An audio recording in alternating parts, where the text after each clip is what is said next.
بخاری کے اندر ایک روایت ہے کہ ایک شخص تھا جو نصرانی تھا، جس کا نصرانیت مذہب کے ساتھ تعلق تھا،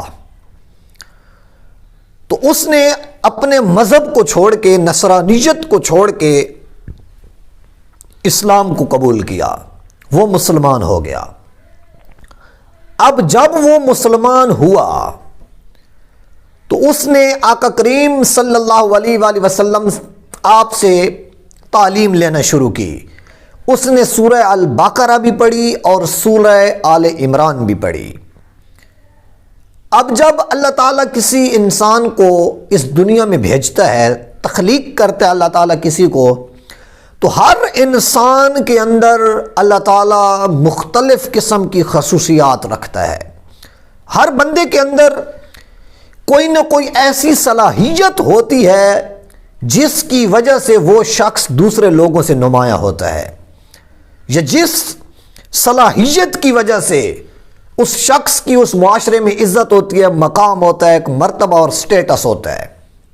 اب وہ شخص جو نصرانیت کو چھوڑ کر اسلام میں داخل ہوا تو اس کے اندر یہ صلاحیت تھی کہ وہ بڑا خوش خط تھا، بڑا خوبصورت لکھتا تھا۔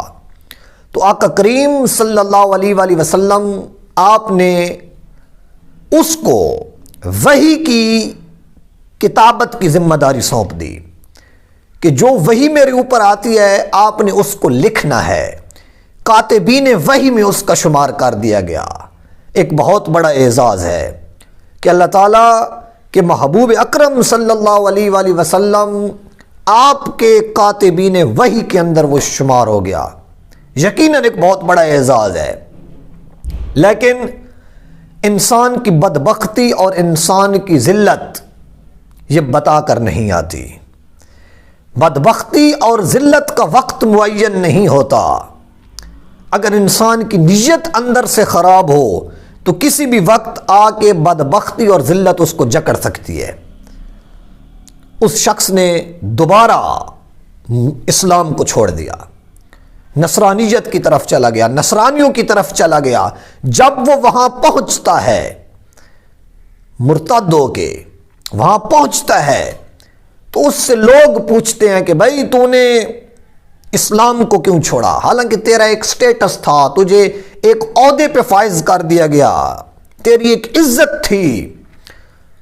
تو وہ کہتا ہے کہ یہ ایسا نبی ہے جو نبوت کا دعویٰ کرتا ہے، اس کے پاس صرف اتنا ہی علم ہے جتنا میں لکھ کے دیتا ہوں۔ اس نے اپنی بڑائی بیان کر دی، اپنا بڑا پن بیان کر دیا، خود تکبر میں آ گیا، اور آقا کریم صلی اللہ علیہ وآلہ وسلم آپ کے علم کا منکر ہو گیا۔ جب حضور اکرم صلی اللہ علیہ وآلہ وسلم کے علم کا منکر ہوا، جب اس نے یہ کہا کہ یہ نبی صرف اتنا ہی جانتے ہیں جتنا میں لکھ کے دیتا ہوں، اور وہ اسلام سے نکلا، تو اللہ تعالیٰ کے غضب نے اس کو پکڑ لیا، اللہ تعالیٰ کے قہر نے اس کو جکڑ لیا۔ ایک وقت کے بعد وہ مرتا ہے۔ جب وہ مر گیا تو اس کے نصرانیوں نے، جو اس کے ساتھ والے تھے، انہوں نے جا کر زمین کھودی اور اسے دفن کیا۔ جب اسے دفن کر دیا گیا، کچھ دیر کے بعد انہوں نے دیکھا کہ زمین نے اس کو نکال کے باہر پھینک دیا ہے۔ لوگوں نے یہ سمجھا کہ شاید چونکہ یہ اسلام کو چھوڑ کے آیا ہے تو مسلمان رات کو آئے اور انہوں نے اسے زمین سے باہر نکال کے، اسے قبر سے باہر نکال کے زمین کے اوپر پھینک دیا۔ انہوں نے یہ سمجھا، انہوں نے دوبارہ زمین کو کھودا اور اس بار قدرے زیادہ کھدائی کی، پہلے سے زیادہ کھدائی کی، زمین کے اندر اسے رکھ دیا گیا، قبر بنا دی گئی۔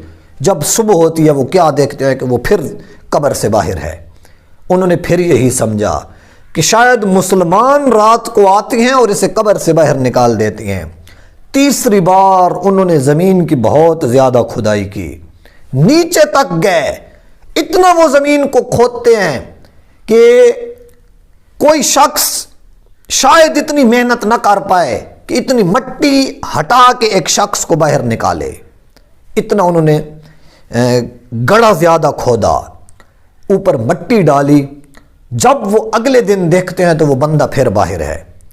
جب وہ بندہ دیکھتے ہیں کہ باہر ہے تو وہ سمجھ جاتے ہیں کہ یہ کسی انسان کا کام نہیں ہے، بلکہ یہ زمین اس کی لاش کو قبول نہیں کر رہی۔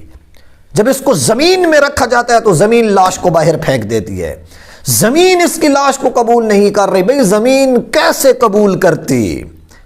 وہ اللہ تعالیٰ کے محبوب کے علم سے ٹکر لے کے آ رہا ہے، اللہ تعالیٰ کے محبوب کے علم کا منکر ہو گیا ہے، اور وہ یہ کہتا ہے کہ یہ نبی صرف اتنا ہی جانتا ہے جتنا میں لکھ کے دیتا ہوں۔ تو اے لوگو، ہمارے لیے سبق کیا ہے؟ سبق یہ ہے کہ اللہ تعالیٰ نے اپنے محبوب کو جو خصوصیات عطا فرمائی ہیں، اللہ تعالیٰ نے اپنے محبوب کو جو علم سے نوازا ہے، حلم سے نوازا ہے، حسن سے نوازا ہے، ہمیں ان تمام چیزوں کو دل و جان کے ساتھ قبول کرنا چاہیے۔ اللہ تعالیٰ کے محبوب کی ان فضیلتوں کو، ان فضائل کو ہمیں زبان سے بھی تسلیم کرنا چاہیے اور دل سے بھی تسلیم کرنا چاہیے، کیونکہ اللہ تعالیٰ کے نبی کی ذات کا یا ان کے کمالات کا جو منکر ہو جاتا ہے، پھر شاید اس دنیا کے اندر، قبر کے اندر اور حشر کے اندر اس کا کوئی حصہ نہ ہو۔